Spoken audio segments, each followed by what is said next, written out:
तो दोस्तों, भारत की तरफ से तुर्की पर एक के बाद एक कार्यवाही करने के बाद अब तुर्की पूरी तरह से बौखलाया हुआ है। दरअसल भारत और तुर्की के बीच का बढ़ता तनाव एक ऐसे मोड़ पर खड़ा हो चुका है जहां पर भारत के द्वारा तुर्की की कंपनियों को जब मारकर भगाया जा रहा है, तो तुर्की की कंपनियां भारत से अपना बोरिया बिस्तर बांधकर भागने की बजाय उल्टा भारत पर ही केस करने के लिए तैयार हैं। जी हां दोस्तों, इंडियन एयरपोर्ट पर ग्राउंड हैंडलिंग का काम करने वाली सेल्बी एविएशन कंपनी की सिक्योरिटी क्लियरेंस को कैंसिल करते हुए भारत ने इन्हें वापस जाने का आदेश दे दिया है और इसकी जगह पर भारत ने खुद की कंपनियों को एस्टैब्लिश कर लिया है, जिससे एक दिन में ही तुर्की की इस सेल्बी एविएशन ने करीब करीब $200 मिलियन गवा दिए और यह कंपनी इंडियन हाईकोर्ट की तरफ मूव कर चुकी है। लेकिन तुर्की जितनी ज्यादा गलती कर रहा है, अपने लिए उतनी ज्यादा मुसीबत खड़ी कर रहा है,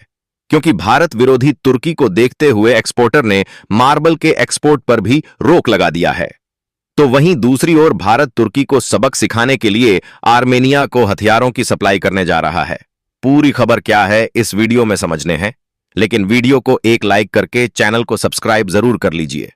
दरअसल हाल ही में तुर्की के द्वारा भारत के खिलाफ जाकर पाकिस्तान का खुला सपोर्ट करने के बाद भारत ने तुर्की को डिप्लोमेटिक तरीके से चोट पहुंचाना शुरू कर दिया है, क्योंकि भारत की तरफ से तुर्की के ऊपर एक एक करके वह कार्रवाई की जा रही है जिससे उनको शिकंजे में लाया जा सके और उन्हें भारत के खिलाफ जाने का अंजाम ऐसा दिया जाए कि सपने में भी तुर्की आगे चलकर भारत के खिलाफ जाने की कोशिश ना करें। लेकिन हम आपसे यह बात कहते आए हैं कि हम सभी लोग और दुनिया के भी सभी देश यह बात जानते हैं कि तुर्की ने पाकिस्तान का सपोर्ट करके गलत किया, क्योंकि भारत आतंकियों के खिलाफ कदम उठा रहा था। फिर भी देखिए, हम तुर्की पर डायरेक्टली स्ट्राइक तो कर नहीं सकते, क्योंकि इससे हमारा समाधान तो नहीं निकलेगा, लेकिन इससे एक और बहुत बड़ा युद्ध शुरू हो जाएगा जो कि वैश्विक विनाश का कारण बन सकता है। इसीलिए तुर्की पर मिसाइल से हमला करने से बढ़िया है कि उन पर डिप्लोमेटिक हमला किया जाए, और भारत ऐसे ही डिप्लोमेटिक हमले तुर्की के ऊपर कर रहा है कि तुर्की धीरे धीरे आर्थिक अपाहिज बनता जा रहा है। और तुर्की को जो सबसे बड़ा आर्थिक झटका भारत की तरफ से दिया गया है, वह भारत के टूरिस्ट द्वारा और इंडियन गवर्नमेंट द्वारा दिया गया है, जिसमें हाल ही में कुछ दिन पहले भारत की 9 एयरपोर्ट पर ग्राउंड हैंडलिंग का काम करने वाली तुर्की की सेल्बी एविएशन की सिक्योरिटी क्लियरेंस को कैंसिल कर दिया गया।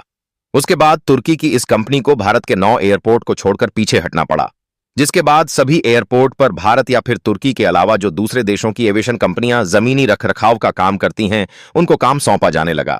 तुर्की की सेल्बी कंपनी में जो इंडियन कर्मचारी थे, उनको काम पर जरूर रखा जा रहा है, लेकिन उन्हें तुर्की की कंपनी के माध्यम से नहीं, बल्कि भारत और बाकी की कंपनियों के माध्यम से शिफ्ट किया जा रहा है। यहां तक कि मुंबई एयरपोर्ट ने तो इंडो थाई एयरपोर्ट सर्विसेज को हवाई अड्डे पर जमीनी रखरखाव का काम सौंपा, और तुर्की की कंपनी को भगाने के बाद यह काम इतनी तेजी से होने लगा कि सेल्बी एविएशन में जिन भी शेयर होल्डर ने पैसा लगाया था, उन्होंने इतनी तेजी के साथ पैसा निकालना शुरू किया कि 20% का डाउनफॉल आने के साथ भारत से दूरियां बनाने के साथ साथ इस कंपनी ने 1 दिन में $200 मिलियन खो दिए। और जाहिर सी बात है कि जब भारत से करोड़ करोड़ों रुपए की कमाई यह कंपनी कर रही थी,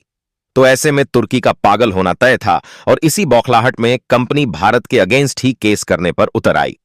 सेलेबी ने दिल्ली हाईकोर्ट का दरवाजा खटखटाया है, हालांकि अगले दिन ही इसकी सुनवाई होनी है।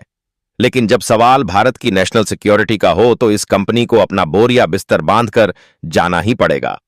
फिर चाहे कितनी भी उछल कूद क्यों ना मचा लें। तुर्की को आर्थिक चोट पहुंचाने के मामले में जो कमाल की बात देखने को मिल रही है, वह यह है कि इंडिया के जितने भी लोग हैं, वह इस समय तुर्की के खिलाफ एकजुट हो गए हैं। जहां तुर्की के साथ साथ अजरबैजान को भी उखाड़ फेंकने के लिए इंडिया के लोगों ने अब तक 15,000 बुकिंग को कैंसिल कर दिया है। और तो और, इस रिपोर्ट को देखकर आपका दिमाग हिल जाएगा कि अकेले इंडिया के जो वेडिंग टूरिस्ट हैं, यानी कि विवाह करने के लिए टूर पर जाते हैं, उनके ना जाने की वजह से अब तुर्की को सीधा सीधा 90 मिलियन का झटका लग रहा है। और तो और, नुकसान होने वाला यह अमाउंट इतना ज्यादा बड़ा है कि इसका अंदाजा इसी बात से लगा सकते हैं कि यह तुर्की की एक बड़ी टूरिस्ट इकोनॉमी को ही एक झटके में समेट कर रख सकती है। और इतना ही नहीं, बल्कि तुर्की पर शिकंजा कसने की यह कड़ी अभी भी रुकी नहीं है, क्योंकि जहां शुरुआत में भारतीय व्यापारियों ने अपने लेवल पर प्रोटेस्ट करते हुए तुर्की से आने वाले कुछ फलों के इंपोर्ट पर पूरी तरीके से बैन लगा दिया, वहीं अब टाइल्स और मार्बल को एक बड़े लेवल पर प्रोड्यूस, असेंबल और एक्सपोर्ट करने वाली राजस्थान के उदयपुर की जो मार्बल एसोसिएशन कंपनियां हैं, उन्होंने तुर्की के साथ अपने व्यापार को पूरी तरीके से क्लोज कर दिया है। आपको बता दें कि उदयपुर संगमरमर यानी कि मार्बल के लिए दुनिया भर में जाना जाता है। कई व्यापारी तुर्की से महंगा और खास किस्म का मार्बल खरीदते थे, लेकिन अब उन्होंने देशभक्ति दिखाते हुए तुर्की से मार्बल खरीदना बंद कर दिया है। फिलहाल वैसे देखा जाए तो उदयपुर भारत का एक बड़ा मार्बल प्रोड्यूसर है, जिससे यहां से देश और विदेशों में मार्बल बेचा जाता है। जैसे कि अमेरिका, दुबई, यूरोप जैसे देशों में यहां से बड़े लेवल पर मार्बल एक्सपोर्ट किया जाता है। और ओवरऑल भारत की सभी मार्बल प्रोड्यूसिंग कंपनियां मिलियंस ऑफ डॉलर में हर साल मार्बल का एक्सपोर्ट कर देती हैं। इसलिए भारतीय इंडस्ट्री एक बहुत बड़े लेवल पर ऑपरेट होती है।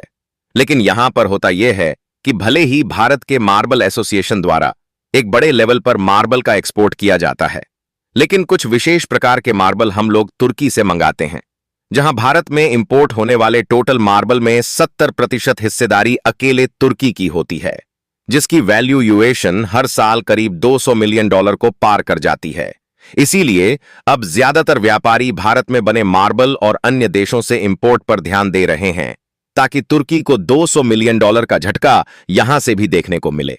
सिर्फ उदयपुर ही नहीं, अगर सभी मार्बल एसोसिएशन तुर्की के साथ अपना व्यापार बंद कर दें, तो यह दुनिया को एक कड़ा संदेश देगा कि भारत सरकार अकेले ही नहीं है।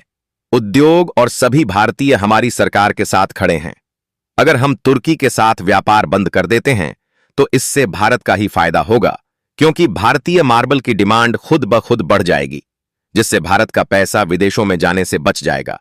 यह कदम यह दिखाता है कि भारत के लोग और व्यापारी देश के खिलाफ बोलने वालों या उनके साथ खड़े होने वालों को आर्थिक नुकसान पहुंचाकर विरोध कर रहे हैं। यहां तक कि जहां हमने पिछले दिनों में देखा कि जेएनयू और जामिया जैसी यूनिवर्सिटीज ने तुर्की के साथ अपने समझौते को रद्द कर दिया, वहीं अब देखने को मिल रहा है कि लवली प्रोफेशनल यूनिवर्सिटी ने 6 MOU यानी कि मेमोरेंडम ऑफ अंडरस्टैंडिंग के समझौते को कैंसिल कर दिया है। और इसी के साथ लवली प्रोफेशनल यूनिवर्सिटी पहली प्राइवेट यूनिवर्सिटी बन चुकी है, जिसने एक झटके में तुर्की और अजरबैजान के साथ MOU कैंसिल कर दिया। फिलहाल आपका इसके बारे में क्या सोचना है? क्या तुर्की को आर्थिक अपाहिज बनाने के लिए भारत की तरफ से उठाए जा रहे यह कदम काफी है, या फिर कुछ और करना चाहिए? अपनी राय कमेंट में जरूर बताइए और इस वीडियो को एक लाइक करके अपने मित्रों तक शेयर जरूर करें, ताकि उन्हें भी जानकारी मिल सके। इसी तरह और भी नॉलेजेबल वीडियो देखने के लिए चैनल को सब्सक्राइब करके बेल आइकन को ऑल पर जरूर सेलेक्ट करें। जय हिंद।